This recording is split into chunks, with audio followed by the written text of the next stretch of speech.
Halos lahat tayo ay napaka-natural na ang problema pagdating sa pera. Lampas sa kalahating porsyento sa populasyon na ang pinakamalaking suliranin ay ang salapi. At isa na dyan ang binatang si Lance. Si Lance ay isang working student. Hindi na kasi kaya ng kanyang mga magulang na pag-aralin siya sa kolehiyo. Kaya kahit mahirap ay sinubukan niyang isabay ang pagtatrabaho at pag-aaral. Isa din siyang SA o isang student assistant sa universidad na kanyang pinapasukan. Ang bakanting oras niya ay nilalaan niya sa pagtatrabaho at pagkatapos naman ng klase niya sa alas 3 ay ang isa niya namang trabaho hanggang alas 9 ng gabi. Kahit kapos ang oras para mag-aral, lalo na kapag may pagsusulit, ay hindi niya iyon inalintana. Para sa kanya ay kailangan ng sipag at tiyaga para makapagtapos siya ng pag-aaral. Oh, anak, nandito ka na pala. Kumain ka na ba? Teka muna at iinitin ko ang sabaw na inulam namin ng tatay mo kanina ha. Salubong pa ng kanyang ina nang makarating siya sa kanila ng alas 9 ng gabi. Salamat, Nay. Kumain na po ako kanina, pero kaunti lang po. Ay nako anak, kaya ka pumapayat eh. Teka, at ihahanda ko muna ang pagkain. Ang tatay mo hindi ka na nahintay dahil antok na daw siya. Napagod iyon sa pagsasaka kanina. Oh, ayos lang po, Nay.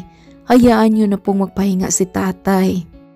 Hinayaan na muna ni Lance na ihanda ng kanyang ina ang pagkain para sa kanya.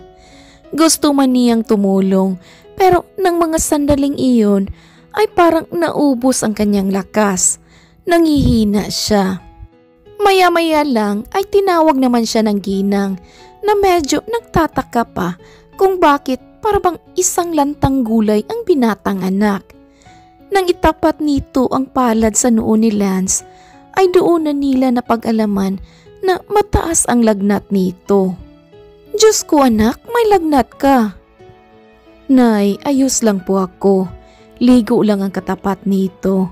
Tanggal agad ang lagnat ko. Nagbibiro ka ba, Lance? Lumiban ka na muna sa klase bukas anak. Ito na nga ba ang sinasabi ko eh. Dahil to sa hindi mo pagpapahinga.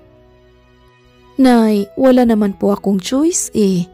Kailangan kong kumayod. Sanay naman ang katawan ko dito, kaya okay na to. Kakain muna ako, Naya, saka ako iinom ng gamot at matutulog. Maaga pa ang klase ko bukas, kaya kailangan kong makagayak ng maaga. Naaawa man sa anak, pero wala na ring nagawa pa ang ginang. Alam niya kasi kung gaano kapursigido si Lance at hindi talaga ito nagpapapigil pagdating sa kanyang pag-aaral. Kinabukasan, alas 4 pa lang ay gising na ang binata. Saktong alas 6 ay umalis na siya ng bahay. At kahit masakit pa ang buo niyang katawan at alam niyang may trangkaso pa siya, ay hindi niya iyon ininda. Ngunit ang patuloy na pagsisikap ng binata ay kulang pa. Dahil kahit sa mga simpleng proyekto na kailangan ng pera ay hindi niya agad nabibili. Kaya kinakailangan niya muling maghanap ng extra pang pagkakakitaan. Dahilan upang tuluyan ng bumigay ang kanyang katawan at mas lalong tumaas ang kanyang lagnat. At dahil wala namang pera para maipambayad sa ospital, ay sa bahay na lamang nanatili at nagpagaling si Lance. Ilang araw din bago siya gumaling at agad nang pumasok sa paaralan at trabaho dahil tiyak niyang marami na siyang na-miss na lessons. Hanggang isang araw, kakatapos lamang ng huling subject nila sa hapong iyon at papunta na sana siya sa kanyang amo para magtrabaho nang biglang mabaling ang atensyon niya sa isang mini bookstore na ngayon pa lamang niya nakita. Hindi niya alam pero imbis na iignora iyon ay mas pinili niya pang sumilip dito saglit at pumasok. Magandang hapon, anong atin? Bungad na tanong ng isang babaeng medyo may katandaan na nooy nakaupo sa mesa at sa tingin niya'y iyon ang bantay doon. Magandang hapon, ma'am. Bago po ba ito dito? Anong ibig mong sabihin? Itong bookstore? Ay, oo. 1 linggo pa lang ito dito. Pumasok ka, iho.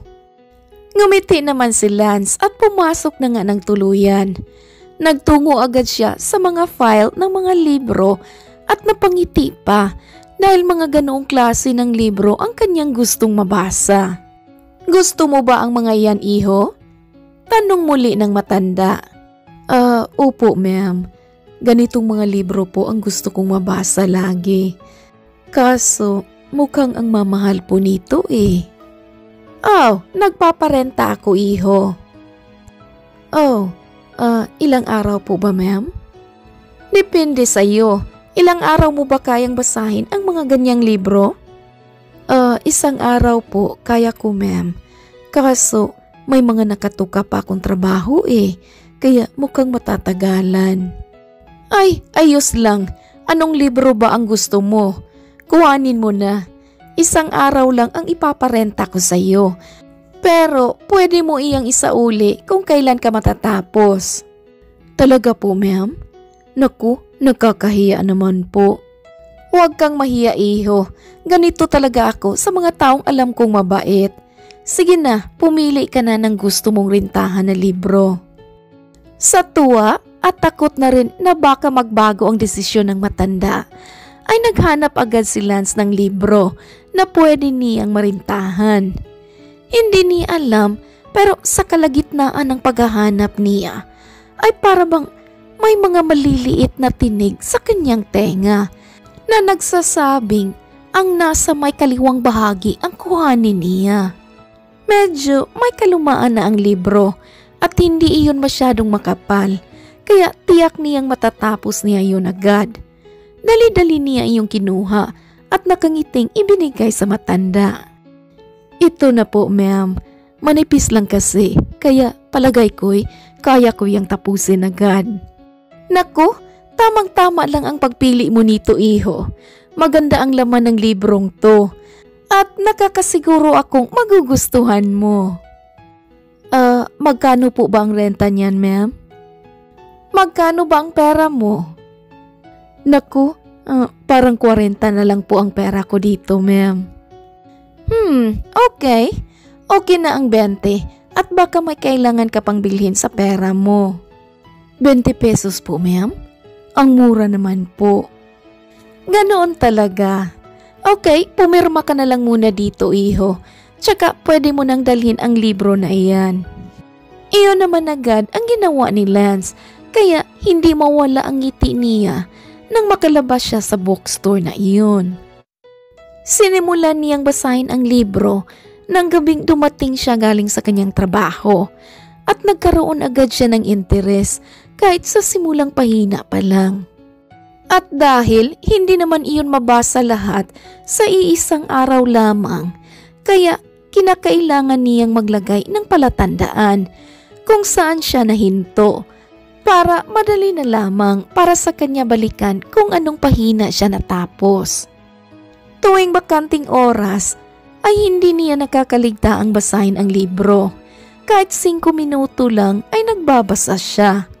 Hanggang sa paglalakad niya nga pauwi ay nagbabasa pa rin si Lance. Kaya kahit papaano'y hindi siya nakakaramdam ng pagod dahil nag-i-enjoy lamang siya. Oh, anak, delikado yung ginagawa mo ha. Nagbabasa ka habang naglalakad? Baka mabangga ka niyan. Kaunting sermon pa ng kanyang ina nang makita siya nitong nagbabasa habang naglalakad. Nay, nakikiramdam pa rin naman po ako eh. Tsaka, ilang araw na din po kasing nasa akin tong libro. Pero hindi ko pa rin matapos-tapos basahin. Nahihiya na po ako sa may-ari ng bookstore. 20 pesos lang po ang renta ko dito. Pero hindi ka naman niya minamadali, di ba? Oh no, hindi naman po. Iyon naman pala eh. Isa pa, siya naman ang nagsabi sa'yo na saka mo na iyan isauli kapag natapos ka na, di ba? Okay, kumain ka na muna dito at itiklop mo muna yung libro mo. Ngumiti naman si Lance at iyon na nga ang ginawa. Hindi niya alam kung ilang araw na ba sa kanya ang libro. Pero habang patagal ng patagal, ay isa lamang ang napapansin ng binata.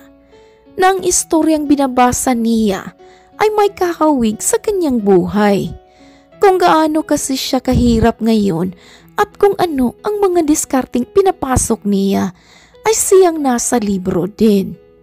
At iyon ang naging dahilan kung bakit mas posgido pa siyang matapos ang binabasa. Kaya kahit kakaunti lamang ang kanyang oras, ay binibigyan pa rin niya ng panahon ang libro. Ngunit habang patapos na siya'y mas lalong nangunot ang kanyang noo dahil sa huling 2 pahina ng libro ay nakasulat doon ang tungkol sa isang kayamanan na nakabaon sa lupa at kinakailangang hukayin ng taong karapat-dapat. Doon na natapos ang kwento, kaya mas lalong gumulo ang utak ni Lance nang isira niya ang libro. What? Bakit napakahanging ang kwento? May kasunod pa kaya to? May natanggal na pahina? Sunod-sunod na tanong niya sa sarili habang tinitingnan ang libro. Kaya naman kinabukasan, saktong bakante niya'y hindi niya na muna ginampanan ang kanyang pagiging SA. Bagkos ay dali-dali siyang nagtungo sa mini bookstore kung saan niya nakuha ang libro para itanong sa matanda kung may napunit o natanggal bang pahina sa librong iyon. Ngunit ganoon na nga ang gulat niya nang makitang walang mini bookstore na nakatayo sa lugar, kundi isang bakanting lote lamang. Inikot-ikot pa ni Lance ang buong lugar dahil hindi siya pwedeng magkamali. Dito niya nakita ang bookstore na pinanggalingan ng libro pero wala talaga. Walang bookstore doon. What the?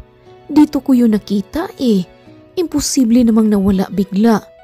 Maktol na tanong niya sa sarili. Ale, pwede po bang magtanong? Saan po dito yung mini bookstore na may matandang nagbabantay? Nasa 70s na po ang matanda. Mestiza, may mga alahas sa katawan at nakasuot ng puting pangmayaman na damit. Tanong pa ni Lance sa babaeng may pwesto din doon. Bookstore? Naku, 7 taon na ang pwesto ko dito, iho. Pero wala akong alam na bookstore na itinayo dito. Imposible naman. Dito ako galing eh. At dito ko nakuha ang librong to. Naku, baka nagkakamali ka lang, iho. Wala talagang bookstore dito.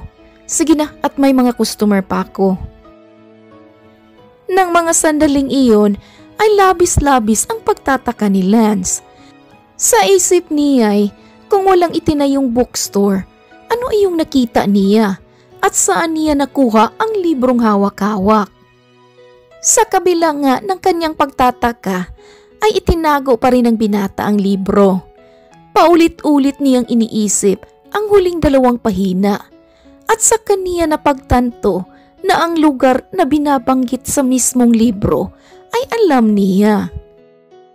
Kaya kinabukasan, lumiban muna siya sa klase para magtungo doon. May dala din siyang pala at iba pang kagamitan.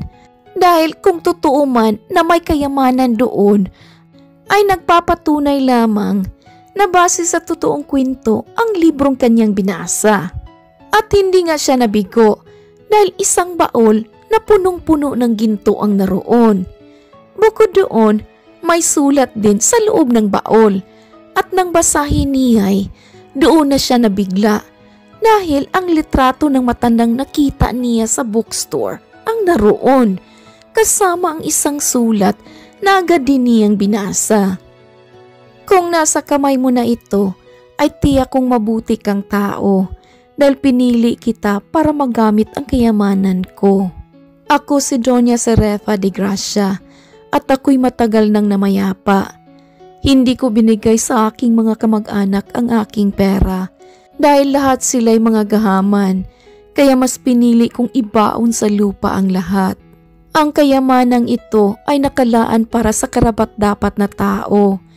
At ikaw yun. May ginuntuan kang puso, kaya dapat lang ay napasayo ang aking mga ginto.